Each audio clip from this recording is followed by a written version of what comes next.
The Mughal court and administration. अब हम लोग बात करेंगे the Mughal court and administration का, क्योंकि पिछली कक्षा में हम लोगों ने अपने इस अध्याय को यहीं पर रोका था।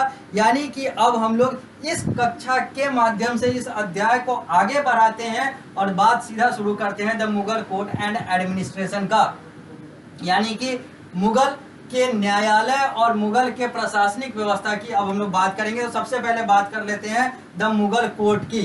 इन governance and court decorum the Mughal empire followed the central Asian tradition. जहां तक शासन व्यवस्था और कोर्ट के नियमों की बात है, न्यायालय के और न्याय के नियमों की बात है, तो मुगल शासन जो है वो सेंट्रल एशियन ट्रेडिशन यानी कि मध्य एशियाई रीति रिवाज को फॉलो करता था, अपनाता था, उसके अनुसार चलता था। The tradition of considering a ruler the representative of God on earth was reflected in the fact that the Mughal throne was kept on a raised platform. और यहाँ पर माना जाता था कि जो शासक है वो धरती पर भगवान है, और इसी कारण से कोर्ट व्यवस्था में और गवर्नेंस सिस्टम में जो राजा का, जो मुगल शासक का जो पद था, जो आसन था, वो ऊंचा करके बनाया जाता था, क्योंकि माना जाता था इस सेंट्रल एशियन ट्रेडिशन में कि जो शासक है वो धरती पर भेजा गया भगवान का दूत है, यानी कि भगवान है, इसलिए वो बाकी जनता से ऊपर बैठेगा। Nobles and official bowed to the ruler, और जितने भी उसके अंतर्गत जितने भी अधिकारी, जितने भी व्यक्ति हैं, वो सारे उसको उसके सामने एक बार झुकेंगे, सिर झुकाएंगे। द दीवाने आम was meant for meeting the with the general public, और दीवाने आम जो है, जो व्यक्ति दीवाने आम जिसको बनाया जाता था, वो आम जनता से मिलने के लिए उसको बनाया जाता था, उसकी पद की नियुक्ति होती थी। द दीवाने खास was the hall of the private audience. दीवाने खास was the hall of the private audience where the emperor received his personal guest. जबकि दीवाने खास में कुछ निजी व्यक्तियों के लिए एक हॉल था। दीवाने खास एक ऐसा हॉल था, एक ऐसा सभागार था, एक ऐसा ऑडिटोरियम या फिर ऐसा जगह था, एक ऐसा प्राइवेट हॉल था जहां पर खास लोग यानी कि निजी लोग आए। दीवाने आम में कौन आता था? तो कोई भी व्यक्ति आ सकता है, आम इंसान आ सकता है दीवाने आम में, वहां पर मीटिंग होगी। जबकि दीवाने खास एक ऐसा जगह था जहां पर कुछ खास लोग, कुछ निजी लोग आएंगे, जहां पर चाहे वो पर्सनल गेस्ट हो, निजी अतिथि हो, ये सब आएंगे, फिर वहां पर ये लोग बैठेंगे। यानी कि दीवाने खास पर्सनल गेस्ट के लिए या फिर प्राइवेट ऑडियंस के लिए, जबकि दीवाने आम जनरल पब्लिक के लिए। दोनों जगह, दोनों हॉल है, दीवाने आम और दीवाने खास दोनों जगह है। दीवाने आम एक जगह है, दीवाने खास एक जगह है। अब हम लोग बात करेंगे द मुगल एडमिनिस्ट्रेशन एंड की ऑफिसेज की। अब हम लोग बात करेंगे मुगल प्रशासन की और कौन कौन से अलग अलग महत्वपूर्ण कार्य और कार्यालय थे या फिर अलग अलग चीजें थी, अब उसकी बात करेंगे। पृष्ठ संख्या 41 पर है। The Mughal empire was highly centralized and the emperor was the supreme commander of the armed forces and had several officials to assist him in administration. जो मुगल शासन था वो बहुत अच्छे तरीके से केंद्रित था, सुव्यवस्थित था, और जो शासक था वो सारे सैन्य शक्तियों का सुप्रीम कमांडर भी होता था, और ये व्यक्ति अपने बाकी सारे अधिकारियों के द्वारा चलता था। यानी कि इसके अंतर्गत बहुत सारे अधिकारी होते थे जो अलग अलग क्षेत्रों में एडमिनिस्ट्रेशन, अलग अलग क्षेत्रों के प्रशासन को देखा करते थे। पहला, द वजीर और वकील हेडेड द दीवाने विजारत। जो वजीर और जो वकील होता था ऑफिशियल, वो दीवाने विजारत को का नेतृत्व करता था, कि देखरेख करता था, को हेड करता था। He looked after the income expenditure collection of revenue and other financial matter. दीवाने विजारत यानी कि जो वजीर और वकील था, ये आर्थिक पक्ष को देखने का कार्य करता था। दूसरा, the Mir Bakhshi looked after the army and military affair. जबकि सैन्य क्षेत्र को देखने का कार्य जो है वो मीर बख्शी के द्वारा होता था। द चीफ सद्र और the chief Qazi looked after all the charities, religious affair, education, etc. And also headed the department of justice. जबकि न्याय, शिक्षा, धर्म और दान दक्षिणा इन सारे चीजों को देखने के लिए काजी या फिर चीफ सदर की नियुक्ति होती थी। अगला, the khan-i-saman looked after the imperial household, जबकि इंपेरियल जो राजशाही जो घराना है उन सारे चीजों की देख रेख के लिए खाने समन जैसे पद थे, खाने समन जैसे पद थे। जबकि द डोगरा Dak Chowki was in charge of the imperial post, जबकि इंपेरियल पोस्ट जो राजशाही पोस्ट था उसका जो इंचार्ज हुआ करता था चौकी का वो था डोगरा Dak. The Mir Atish supervise the artillery, जो कारखाना बाकी जो जितने भी चीजें थी, जो गोला बारूद ये सारी चीजें थी, उसको देखने के लिए मीर आतिश था। The diwan-i-tan looked after matter relating to jagir, जबकि जागीर और जो चीजें थी इन सारी चीजों से जुड़े हुए चीजों को देखने के लिए दीवाने तन था। जबकि Daroga e Taksal was the supervisor of the royal mint, जो रॉयल मिंट के जो सुपरवाइजर थे वो दरोगा टकसाल कहलाते थे। जबकि दरोगा डाक जो थे चौकी इंचार्ज थे या फिर इंपेरियल पोस्ट के चौकी इंचार्ज थे दरोगा डाक और दरोगा टकसाल।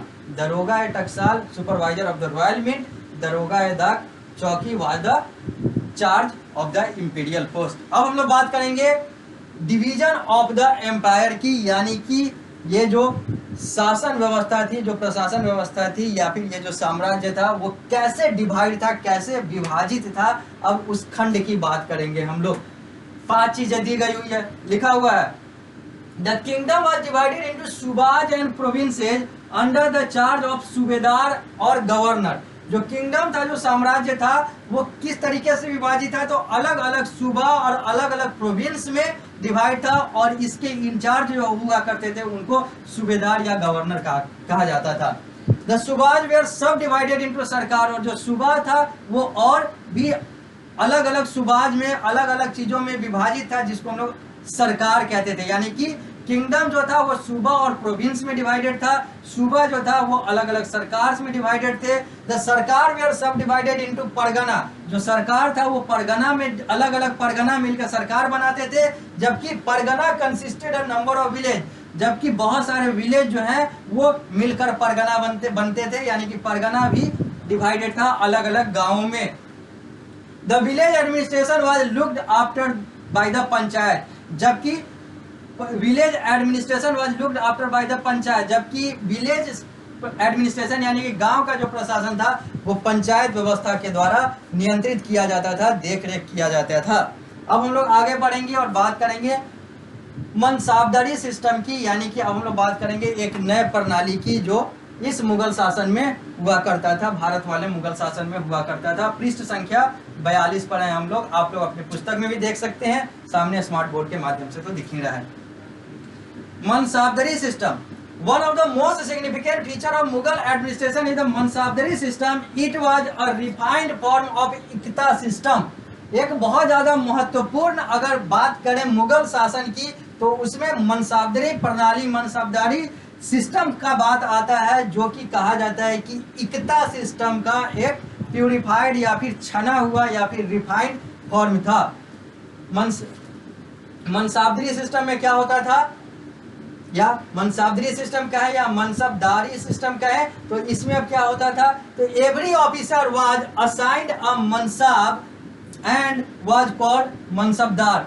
हर ऑफिसर को, हर अधिकारी को एक मनसाब दिया जाता था और उस अधिकारी को, जो उस मनसाब का हेड होता था, जो उसको दिया जाता था, उस अधिकारी को मनसबदार कहा जाता था। Usually a mansabdar entered service at a low rank but rose to higher rank through promotion on the basis of loyalty and service. हालांकि मनसबदार जो था एक छोटा पद था, एक छोटा रैंक था, लेकिन जब एक व्यक्ति मनसबदार बनता था तो वो अलग अलग प्रमोशन लेकर अपने पद को बढ़ाते हुए रॉयलिटी और अलग अलग चीजों को लेकर एक ऊंचे रैंक तक, ऊंचे पद तक पहुंच सकता था। His rank depend on the number of horsemen सवार he वुड मेंटेन, इसका रैंक डिपेंड करता था कि वो कितने हॉर्समैन यानी कि कितने सवारों को मेंटेन करता है, नियंत्रित करता है, चलाता है। Mansabdars formed the ruling group in the Mughal empire. Mughal साम्राज्य की बात करें तो इसमें मनसबदार जो है वो रूलिंग ग्रुप यानी कि शासक समूह को फॉर्म करता था, चलाता था, बनाता था। They were expected to maintain a fix number of elephant, camel and cart, और इन लोगों को माना जाता था कि ये एक कुछ खास संख्या में हाथी, ऊंट और अलग अलग चीजों को, अलग अलग गाड़ियों को मेंटेन करेंगे, चलाएंगे। इन टाइम ऑफ वार, युद्ध के समय में, the king mostly use the troop of mansabdar, but he did have his army of well trained soldier to avoid the direct threat of himself. और जब युद्ध होता था तो यही हाथी, घोड़ा, ऊंट वाला जो मनसबदार वाला जो सिस्टम था, ये राजाओं के द्वारा उपयोग किया जाता था, प्रयोग किया जाता था, लेकिन राजा जो है सिर्फ मनसबदार यानी कि हाथी, घोड़ा और ऊंट और इन सारे चीजों पर निर्भर नहीं होता था। इसके अलावा इसके अपने भी वेल ट्रेंड यानी कि बहुत अच्छे तरीके से प्रशिक्षित सैन्य बल भी था। पहले ये इसका प्रयोग करता था, तब अगर जरूरत पड़े तो मनसबदार वाले सिस्टम का प्रयोग करता था ताकि अपने आप को बचा सके। सम mansabdar where paid in cash, कुछ मनसबदार को पैसा मिलता था, while अदर रिसीव्ड जागीर, जबकि कुछ जागीर लेते थे, कुछ को जागीर मिलता था। They maintain their expenses through the income from jagir, और जिनको कैश नहीं मिलता था वो जागीर से अपना चलाते थे, और जो कैश लेते थे वो कैश से चलाते थे, दोनों मिल रहा है। अब हम लोग बात करेंगे एग्रेगरियन रिलेशन की, यानी कि अब हम लोग बात करेंगे मनसबदार के बाद एग्रेगरियन रिलेशंस की। तो लिखा हुआ है यहाँ पर, Akbar's revenue minister Raja Todarmal was the chief architect of his land revenue system। Akbar revenue minister, Akbar का जो रेवेन्यू मिनिस्टर था, मंत्री था राजा तोदरमल, वो जो था वो चीफ आर्किटेक्ट था, मुख्य वास्तुकार था इसके लैंड रेवेन्यू सिस्टम का, यानी कि लैंड जमीन का जो आय व्यय का जो प्रणाली था उसका मुख्य कर्ता धर्ता या फिर मुख्य निर्माता जो था वो राजा तोदरमल था। The state's land was called khalisa, जो स्टेट का जो इस क्षेत्र का जो जमीन होता था उसको खलीसा कहा जाता था। It was divided into different category as per its produce and fertility, अपने उत्पादकता और अपने उत्पादन क्षमता और अपने उपजाऊपन के आधार पर ये जो खलीसा था ये अलग अलग कैटेगरी में, अलग अलग क्षेत्रों में, अलग अलग वर्णों में विभाजित था। 4 main category of land where, जो मुख्य जो 4 कैटेगरी थे on the basis of production and fertility, वो था पोलाज, परौती, चाचड़ और बंजर।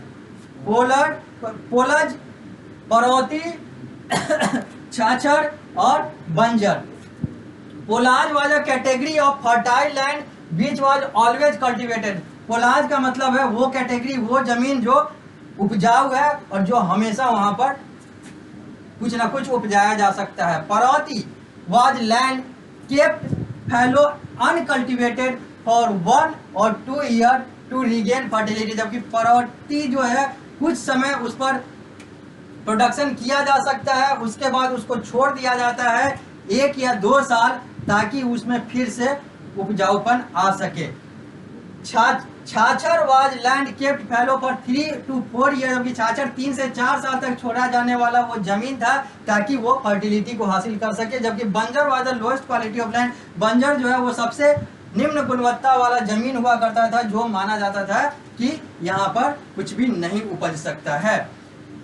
बीघा was the unit of land, इस समय जो जमीन की जो इकाई थी, जो मापने की इकाई थी वो बीघा थी। Which was measured with the help of bamboo stick, और जिसको मापा जाता था बांस के डंडे के साथ। The state's share was 1/3 of the average produce, which could be paid in either cash or kind। जो भी प्रोडक्शन होता था उसमें स्टेट का जो हिस्सा था, जो राज्य का जो शासन प्रशासन का हिस्सा था, वो 1/3 था, which could be paid in either cash or kind, और जो या तो पैसे में या फिर कुछ और तरीके से दिया जाता था। अब आगे बढ़ते हैं अब हम लोग पृष्ठ संख्या 42 से आते हैं पृष्ठ संख्या 43 पर। Major literary source of the Mughal period, Mughal शासन के कुछ लिटरेरी सोर्स जहां से हम लोग को मुगलों के बारे में जानकारी मिलता है। अब उस 8 सोर्स की बात कर लेते हैं।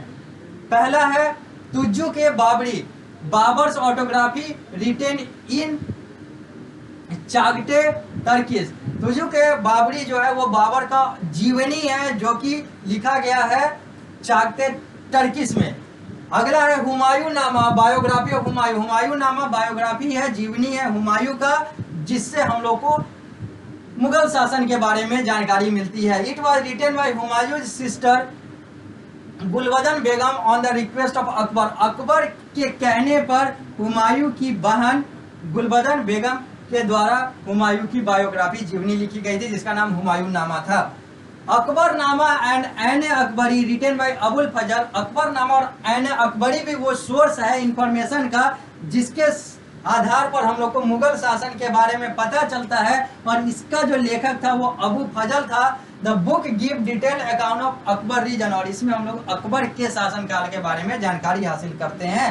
The Akbar nama is the 3 volume of the Ain Akbari is its 3rd volume. Akbar nama के 3 वॉल्यूम थे और इसमें जो एन अकबरी था वो इसका अंतिम यानी कि तीसरा वॉल्यूम था। अगला है मुंतखाब उल तुर्क मुंतखाब उल तारिक्स, ये भी एक सोर्स है, लिटरेरी सोर्स है जहां से हमको जानकारी मिलती है, जो कि बदौनी के द्वारा लिखा गया था। जबकि तुज्जु के जहांगीरी ऑटोबायोग्राफी है, जीवनी है जहांगीर का। बादशाह नामा ये एक लिटरेरी सोर्स है, यह एक लिखित स्रोत है मुगल शासन के बारे में जहां से जानकारी मिलती है। ये अब्दुल हमीद लाहौरी के द्वारा लिखा गया था। जबकि फुतूहत ए आलमगीरी ये भी एक सोर्स है जो कि इसार दास नागर के द्वारा लिखा गया था। और भी बहुत सारे अलग अलग सोर्स हैं। Account of foreign who visited India during the Mughal period, Mughal शासन में जो विदेशी आए जो भारत में उस समय घूमे उनके द्वारा जो मुगलों के बारे में लिखा गया था वो सारी जानकारी भी हम लोग को मिलती है। चाहे वो राल्फ फिच की बात हो, विलियम हॉकिंस की बात हो, सर थॉमस रो की बात हो, पीटर मंडी की बात हो, टैवेनियर की बात हो, निकोलाओ मोनुक्की की बात हो, फ्रैंकोइस बर्नियर की बात हो, ये सब भी इंटरेस्टिंग इंफॉर्मेशन देते हैं, रोचक जानकारी देते हैं मुगल शासन के बारे में।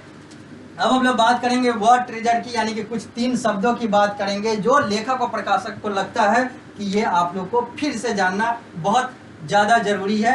तो सबसे पहले डाक चौकी। डाक चौकी का मतलब होता है पोस्टल हॉल्ट, जो डाक यानी कि जो चिट्ठी के जो जगह है, जो हॉल्ट है, जो स्टेशन है, उसको डाक चौकी कहा जाता है। जबकि जागीर का मतलब होता है land given to mansabdar in lieu of his services.